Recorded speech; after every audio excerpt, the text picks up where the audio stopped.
Evelyn had to go full hood mode and grab a bottle and break it up against the bar and got the shanking lash. And he was like, "Ooh, girl, like, this is ghetto." Hey, sister cousins, welcome to my channel. I'm Lady C, and I'm here to tell you how I feel. Like and subscribe if you're new, and run it up in the comments. Let me know you stopped by. Now, dearly beloved, we are gathered here today to talk about Mayfair Witches Season 2, Episode 3. Ladies and gentlemen. Girl, I am so excited because they did what they were supposed to do. Thank you, AMC God. You answered my prayers. Today's episode is called Cover the Mirrors. And girl, let's jump right into it, girl. So we open up the episode. Lasher is by the fountain trying to get a blood stain off of his blouse and realizes that he's not alone. He is greeted by a familiar face to us, but very unfamiliar to him. It is the vampire from what? Vampire Diary. Interview with a Vampire. Girl, Interview with a Vampire. He is greeted by the vampire who is one of Lestat's proteges. He is like, "Girl, who are you?" And he was like, "Girl, who are you? Because I ain't ever smelled your kind before." So, girl, they have a little side chat in the square, the infamous bench that Claudia, Lestat, and Louis used to sit by.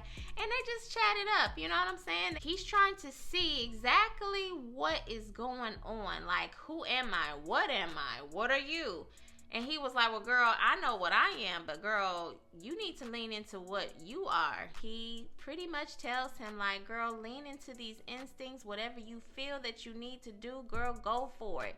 Now go with God, okay? Because I'm about to go out here and shout out on this police officer or security guard or whatever he is." Meanwhile, Court and Rowan are down to the Mayfair house. While Rowan is acting like she got it all together, Court then broke out the Rolodex and he is trying to call up all the cousins to gather around to the Mayfair house to have a nice little shindig.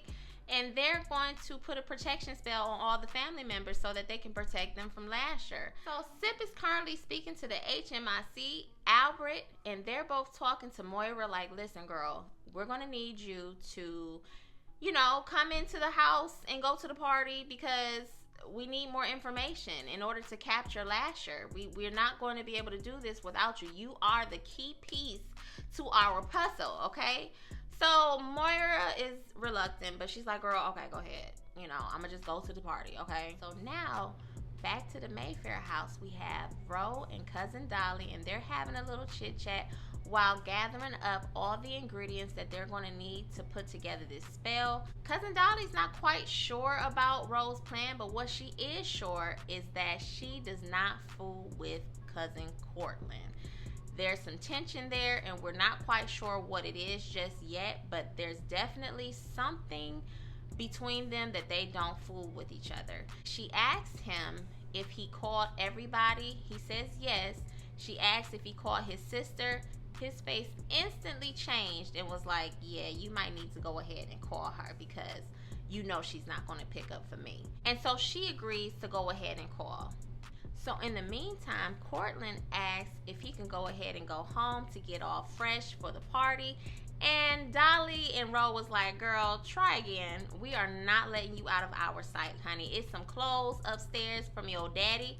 Go upstairs and rummage through his stuff and see what you can put on and put together real quick, right?"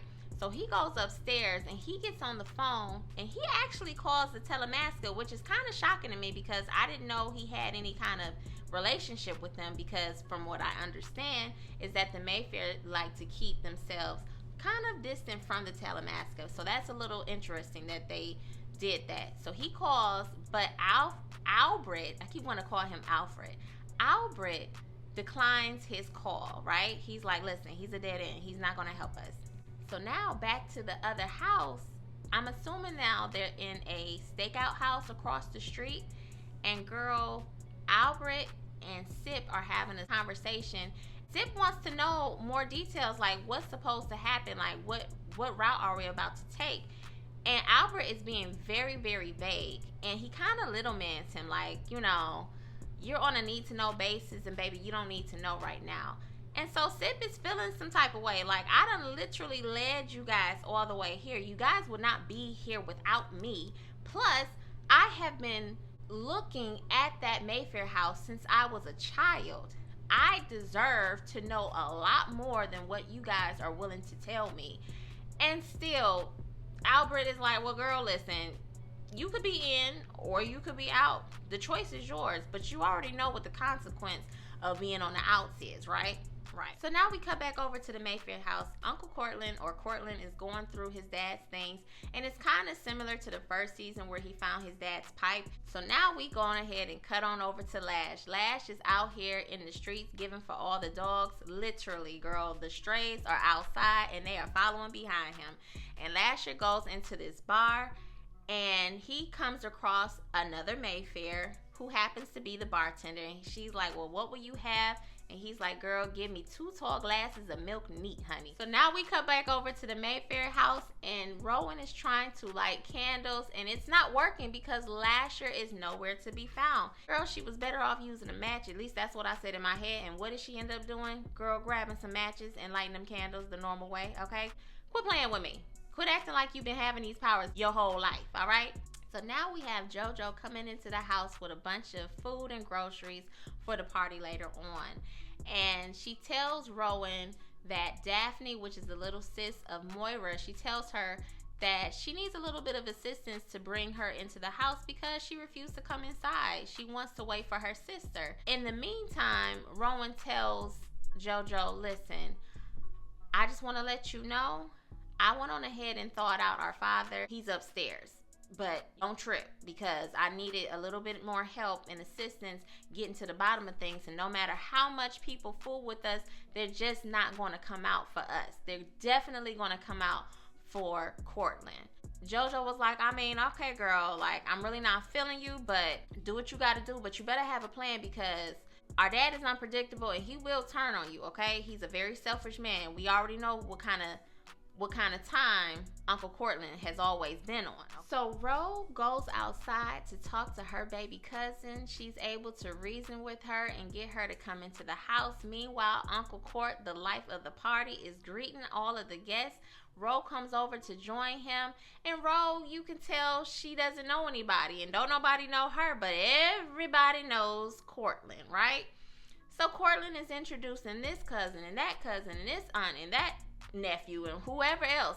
So Ro walks into the kitchen and we overhear cousin Dolly still trying to reach out to her sister, but she is having 0 success.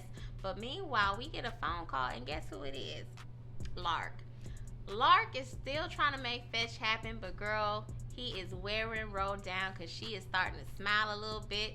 And so he asked if he could take her out because this is his last night in New Orleans and he just wants to have a little night on the town. Rowan would love to go, but she can't. She has a house full of family. So she tells him, like, listen, do you think you could push your flight back or make other arrangements and then we can link up in the morning? And he was like, I think I can make that shape. The cousin Dolly was like, well, girl, how you know this is all going to be over with in the morning? And she was like, well, girl, all I can do is have a little faith, trust, and pixie dust. You know what I'm saying? They ain't never hurt nobody. So Ro walks back out into the living room and we see Lucy's father, who is still kind of concerned about where his daughter is because he doesn't know that his daughter is no longer with us. And he tells Ro, like, this is really not like her. She was so inspired. I think she would have definitely showed up. So I'm not sure if the police is going to show up or what, but I'm just waiting patiently for my daughter to show up. Meanwhile, she's looking over into the corner and see the ghost of Christmas past, aka Lucy girl, on the floor, all unalived and everything. And she goes on ahead and excuses herself. Meanwhile, it's some loud music playing and Uncle Court is like, girl, what you think this is, a party? Turn that music down. So now we cut on back down to the bar and Lasher is trying to get really fresh with this bartender, aka Evelyn. And Evelyn smacked fire out of him. Do you hear me? She was like, girl, I am not the one or the two. Girl, go find somebody else to play with. Girl, you better play with your feet. Quit playing with me. Girl, because first of all, I told y'all last week, I think that's why people live to see another day. If you lean into the temptation of Lasher trying to seduce you, it's not gonna work, baby. She was not having it, so she went on ahead and kept her life to herself. So back to the Mayfair house party, Rowan and JoJo are having a little sidebar conversation, and JoJo is trying to warn her, listen girl, go get your daddy, because he's about to undermine you and he's gonna have all the family turned against you, so you better get ahead of it before it gets out of hand, all right?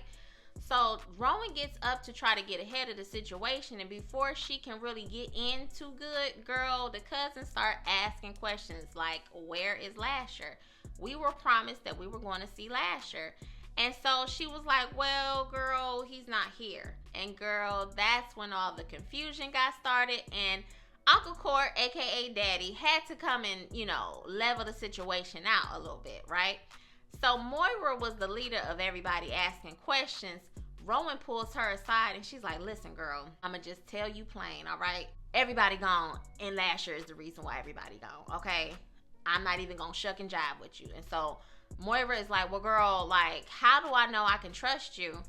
Rowan says, listen, you don't have to trust me. Just read my mind. I'm gonna sit here and let you read my mind. So Moira tries to read her mind, and she can't, because Moira is not as strong of a witch as Rowan is, okay? So Ro tries to assure Moira, listen, trust me, I'm gonna go ahead and snatch Lasher off this planet, girl. I'm gonna try to make right of all the wrong that has happened since he done made it here on this earth, all right? So Moira is like, girl, whatever you say, I have no choice but to trust you, right?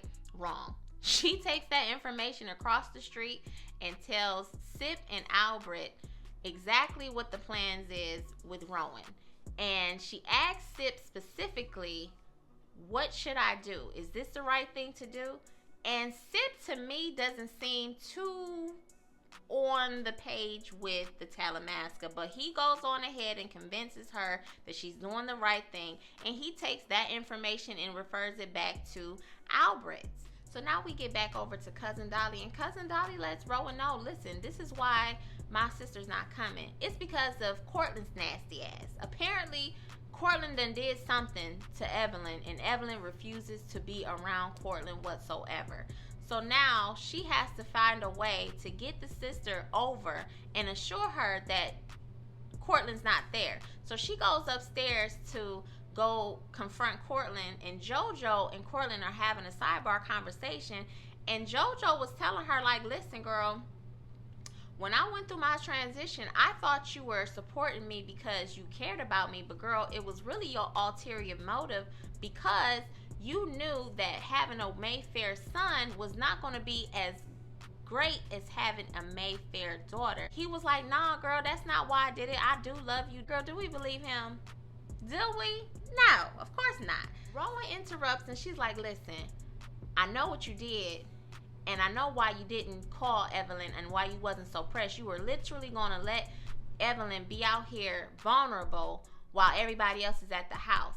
And he's like, oh no, that's not what happened, that. And she was like, girl, I ain't trying to hear that. She locks him in a room. But then, girl, we get back down to the bar. Girl, Lash is the last person left at the bar as Evelyn is trying to close up. Girl, Lasher goes full crazy and just attacks her. And so she's fighting for her life. The son comes out to help, but it's really giving, I'm stronger than both of y'all. Evelyn had to go full hood mode and grab a bottle and break it up against the bar and got the shanking Lash. And he was like, oh, girl, like, this is ghetto. Let me leave up out of here, girl. So he ran up out the bar.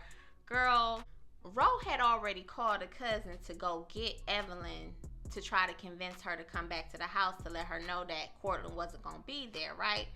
So as he arrived, this is after the incident had already occurred, and he calls Ro like, listen, girl, all of this had just took place. Lasher just attacked Evelyn and the son, but they're okay. They got a few bumps and bruises, but they're actually okay.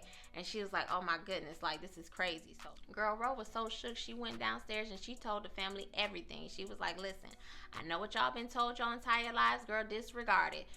Lasher is the agent of chaos and confusion. You cannot believe anything that you've been taught, girl. He's been out here taking Mayfair witches here and there and everywhere, okay? Stay in the house, let me do this spell, and let's work on it. Daphne comes out the crowd and she's like, girl, wait, you lied to me?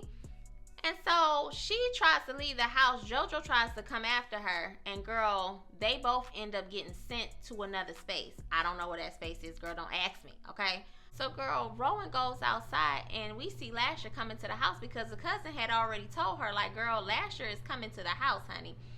So she's supposed to do what she's supposed to do. And Maury was like, yeah, girl, like, go ahead and do what you said you was going to do. And Rowan freezes because Lasher addresses her as mom. He looks all broken up and confused.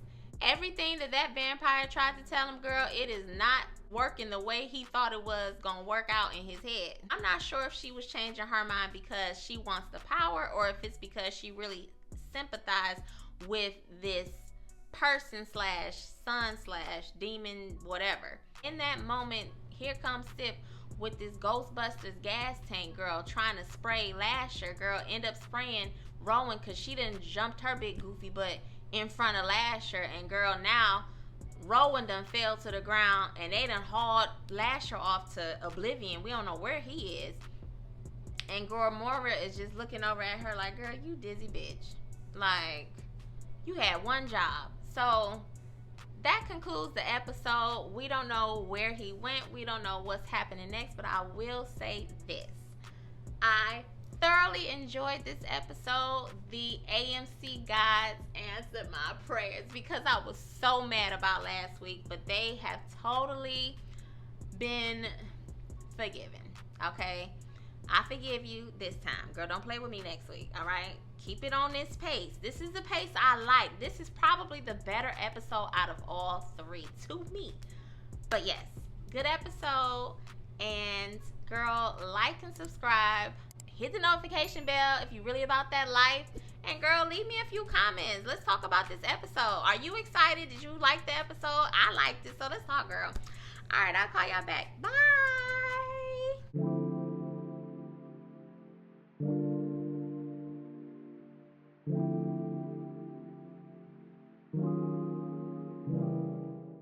Food around, and girl, I done recorded and was just running my mouth, girl, and ain't recording not a goddamn thing, okay?